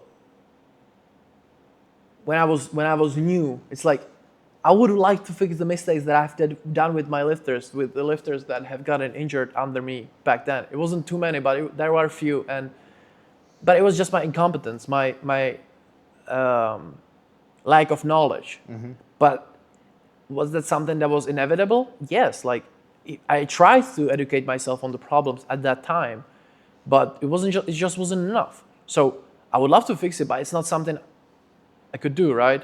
And if I haven't done the mistakes in the past, I would not have learned from them, and I have not bettered myself to understand the things I have fucked up at. So I would not be as educated as I'm right now. So, people still think my education sucks because like they don't see me posting, fucking papers from educational shit and stuff. But like, I educate myself in silence because why should I brag about it? Like I have my mentors. I've been mentored by arguably the best coaches in powerlifting, and I've gotten always something out of them that I'm implementing right now. For my next steps, I'm gonna be working with John Song, which is arguably one of the best coaches at the moment. Not only because of his skills with powerlifting, but also his understanding of biomechanics and rehabbing stuff. And then Marcus Williams, which is again arguably one of the best coaches as of this time and even the time before.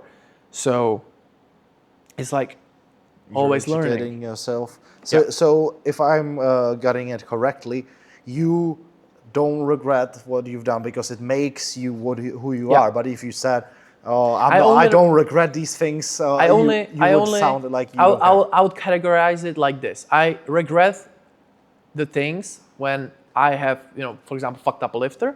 I don't regret the things I have did to anyone else.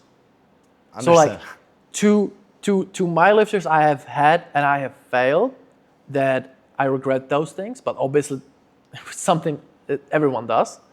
But to things I have done outside of that, so thug lifters from different teams, or have been a bit more honest about what I've been feeling and thinking. The question now Yeah. is, for me, my favorite part of the show. This is really personal one. If you die in 6 months, what would you do in that time? It's actually good enough for you that you will be at a Sheffield. I will still be at Sheffield, yeah. So I would actually get that. That's my I would say not even a coach's goal, but that's my lifetime goal, like to get on Sheffield. So I would have gotten. I think obviously there are more things I would want to do in 6 months. Could I achieve them? Probably not, because I want to be a millionaire. I want to have a lot of fucking money. I don't want to have to. Because before I started coaching, I didn't have enough money. I had to borrow a lot of money from my mom, just to have enough for food and other stuff. Because I didn't have a good work, or not enough good cash management. I just didn't know how to work with it. And so basically my life goal is so that when I go shopping, I don't have to look at the prices. And I'm actually there, because like whatever I buy, I don't give a fuck how much it costs. So I'm already half-time there, but if I were to buy a house, I would still have to look at the price. So my lifetime goal is to just, if I want to buy a yacht, I will buy a yacht. If I want to buy a fucking house, I'll buy a house. I understand, but you won't be able to do these things in 6 months. So in 6 months, no, but that's the goal. I'll get to Sheffield. If I die in 6 months, I'll be happy. Because the funny thing is, a lot of people are like, what if I die? What is my legacy? You're not gonna care when you're dead. Like that's the last thing that crosses your mind, right? And a lot of people will be like, what have I done with my life? I have wasted it. And I'm like, you lived the best you could have, because you lived, right? You have done mistakes. You're human. You've been happy. You've been sad. You've been depressed. You have been euphoric. You have lived the life. And you have lived the best to your ability that you could have lived it too.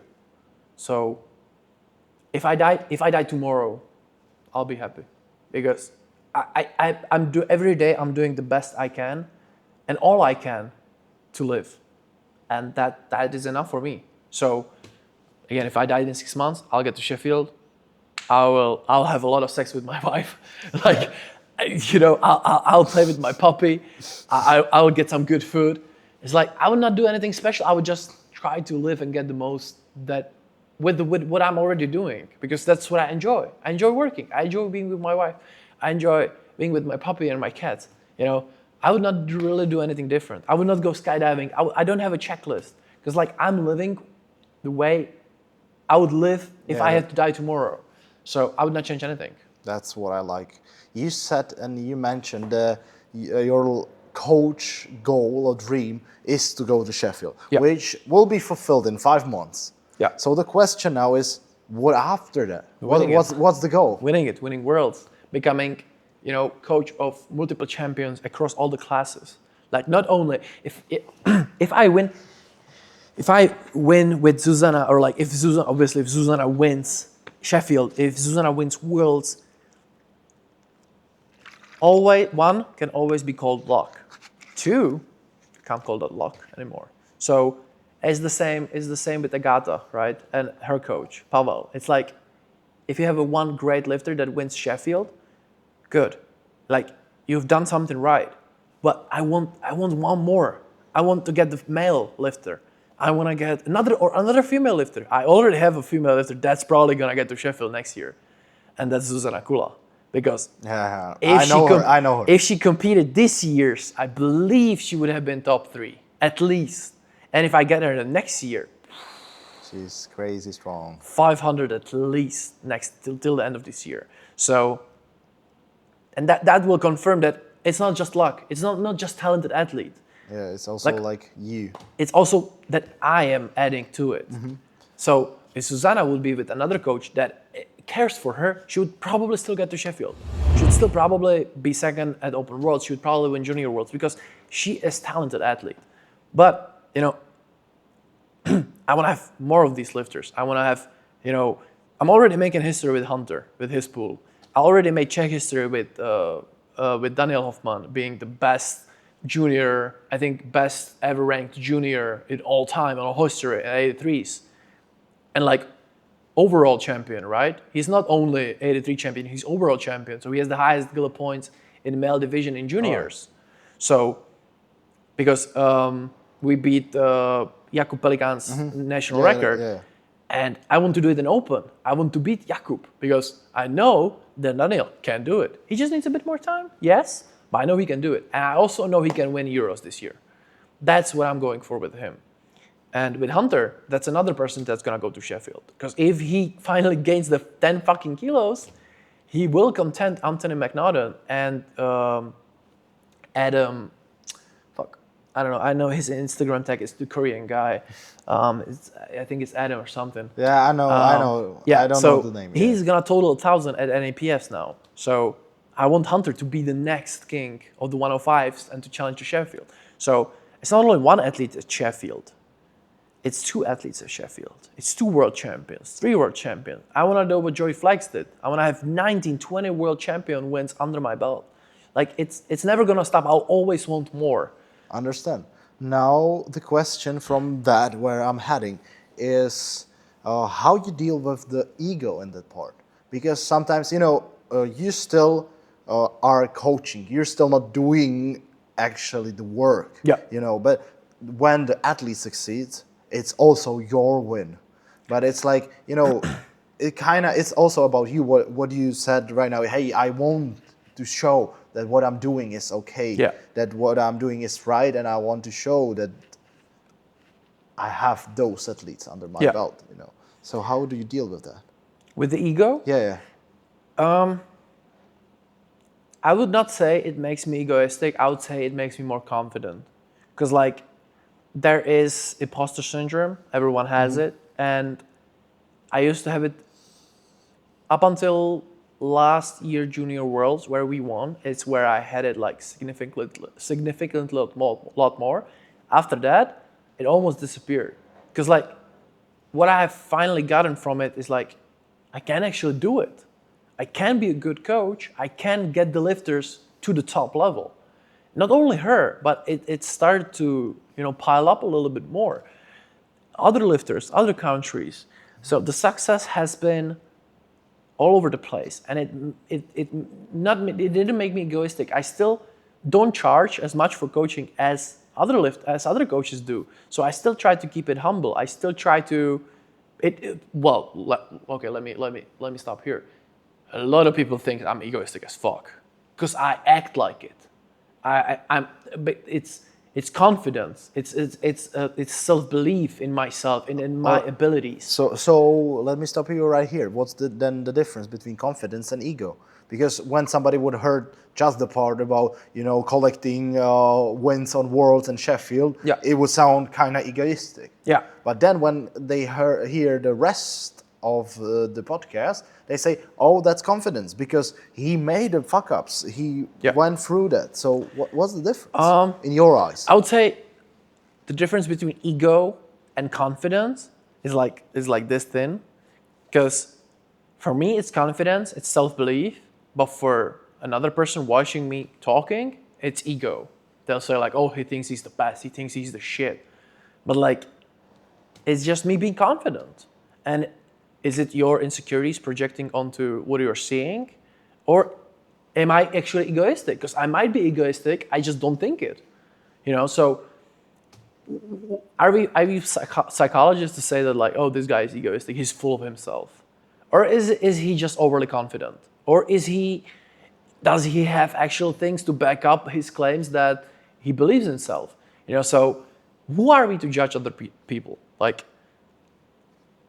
if with the people I have some controversy or some history with, I don't think they're confident.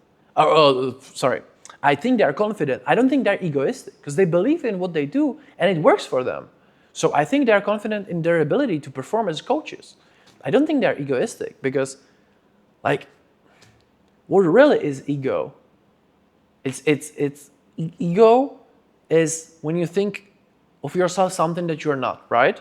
That would be pretty like decent description of ego, of high ego.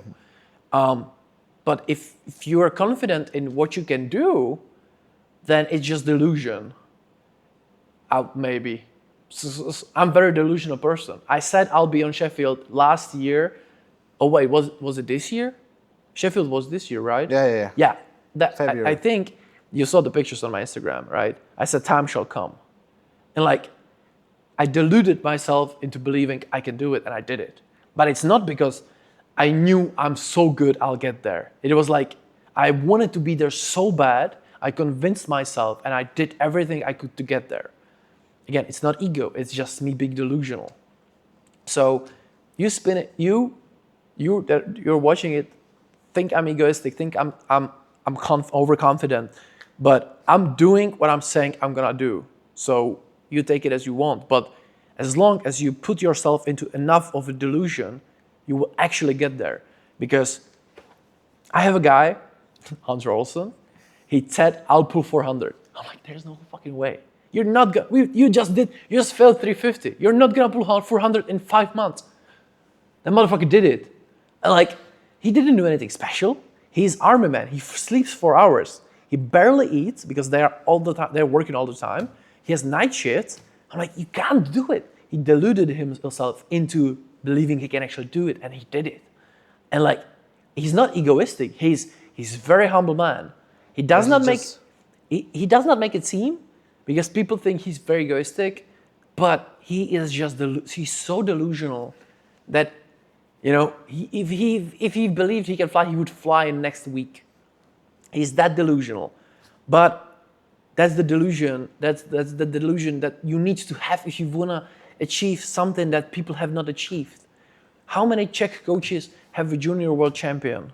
How many coaches are standing in open A group in open worlds? How many Czech coaches are going to Sheffield? That's the thing. Like, I'm actively doing these things. So it's not me being egoistic, it's me being delusional and deluding myself into actually getting there. And am I lucky? Yes, I'm lucky. I got Zuzana Mazur. But like, it helped the delusion. The delusion got me there. Yeah, got you there. That's what I would call it also. And the other thing about being like kind of delusional, as you said, I'm not sure if you mentioned it, but I think you made some posts, or at least at your last carousel there was some pictures about you opening a gym, and you said it the same thing, that you will open a gym. Yeah. Is there some teasers you want to make here, like what people? I've made the teasers. What was it, like a year ago, and It's I'm gonna start soft launching it in a few weeks, but what I'll say is I know what you guys saying when you're in the gyms and like you talk shit about that, like, oh, he's not doing it. I'm doing it because like again, when I say something, it's not that I say it, it's that I say it and I go actually do it. Because I don't like to, I'm not the type of person to say like, I will own a company one day, but they never actually work towards it. I say, I will build a gym, I'll do every fucking thing in my ability or in my, like every fucking thing I can do to make it happen.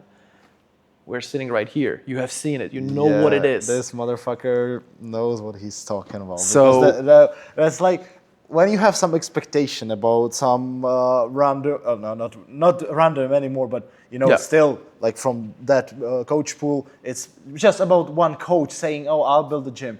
You think about some small place, guys. Yeah. You don't know. You don't Yeah. know. It looks perfect. To not give only props to myself, it's not entirely I don't own it. I own only parts of it. But that was always the plan. I wanted to create a smaller gym, just, you know, few combo racks, few equipment. But I was like, when you do it, just do it. Don't do it small. Like start big. Because why the fuck not? Why would you start small? If you start small, it's not gonna make you anything in return, and you will probably crash out. Like, I mean, what's the word? When the company fails. Just burn out, or you will Yeah. burn out and Not burn out, but you will crash. The company will crash. You're not gonna make any money because you when you do things small. Go bankrupt, like Go bankrupt. that's The things when you do things small, the things don't have enough ability to make up for it. If you do things big, you borrow a lot of money. You're risking a lot, yes, but if you have the ability to pay what you're borrowing against, so if you borrow 50,000 euros, but you make enough to pay for the monthly, you know, payments, then it doesn't really matter, right? Because if shit goes wrong and you go bankrupt, you're still paying whatever you can to pay, right? And you're fine. You still have food, you still have everything else. You still have what you invested in. So if you're going to do something, do it big. Because if you succeed at it, and most of the time when you go big, you succeed at it, it will come right back to you. If you go small, you end up small. If you go big, you end up big. Obviously, it's bullshit. You can crash, you can go bankrupt anytime. But if you have the mindset, the percentage, if you have the mindset that it cannot happen, it won't happen. If you don't allow it, it's the same with my fiance. Like when we started dating, there's no option in a breakup. The breakup is not an option. Like that's not really even coming to our mind. It's like we are gonna. It's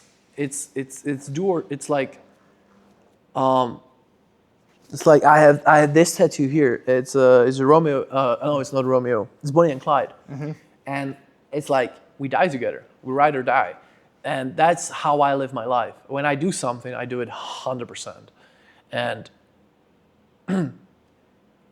obviously, there are things I don't do 100% because they don't matter to me. But when I say something, I'll just do it. Yeah, and the gym will be proof. Oh. So after it will be open, ladies and gentlemen, if you're watching, just go there because that's like, it is what you said it will be, and 10 times bigger. And more Yes. because it's what I can say. It's 3,500 square meters.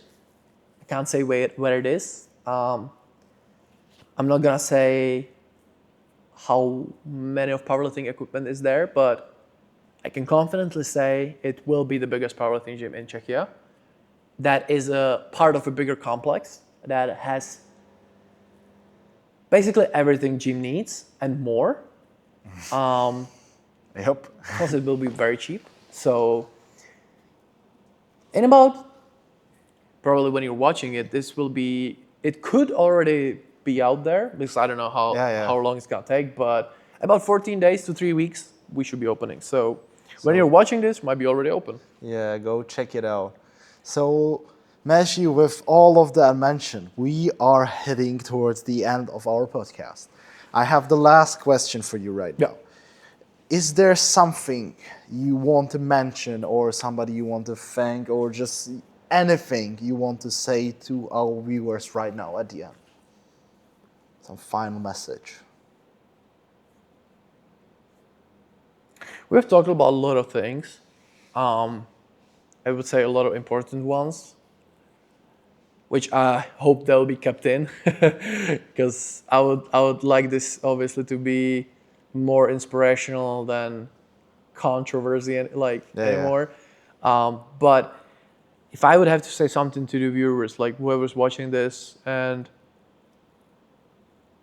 either you don't have people around you that support you, you don't have the ability to grow because of the surroundings or because of you being afraid to fail, it's like just go and do it. It's that simple. So as we talked about the metaphor, like you don't try, you do. Try, do, and whenever you are about to do something, just say I'm gonna do it. Then I'm gonna try. No trying. There's no trying in life. You're doing things. So that is also the biggest takeaway and realization that I have myself from this podcast is I have to live more by what I'm preaching, because I have not been myself in the gym for a year. I've neglected my body, and I always said I'll try to get back. And I have to live by what I'm saying. So I have to do and get active and healthy. So just go and do it. Go do whatever has been on your mind. Go whatever you want to do. It's like with you, is when you started, I saw so many people trash talk that. So even if you're shit in the beginning, no offense, I was shit too. Everybody. Everyone is shit when you start doing something. You will, when you do and actively do something, you will be bad at it. You will suck. You will really be bad. Everyone will trash talk you. But if you really like it and if you really enjoy it and if it really matters to you, you will become better at it. And you will be really good at it if you just do. So if there's anything I would leave the viewers, like go and do shit. You'll be bad at it, but you'll get better. That's what we're doing. Like when you start driving a car, you're not good at it right away. And then all of a sudden you could be driving F1. How do you think Hamilton started doing it? You know, it's just you go and do. You don't try. So I would say that's it. That's, I think, the perfect way to end the podcast. So I'm so thankful that you mentioned everything here. We went through everything, that you accepted the invitation, that we can shoot it in the new gym. And yeah, ladies and gentlemen, if you're interested, just go and buy the t-shirt, hit the subscribe because there will be more, and leave a comment. Just don't forget to trash talk us, please. That's the most important part. That will probably happen. Like the fucking group chats will go crazy with this one. Whatever. But it is. So have a great time, and Matthew, thank you so much. Thank you, brother. Means a lot.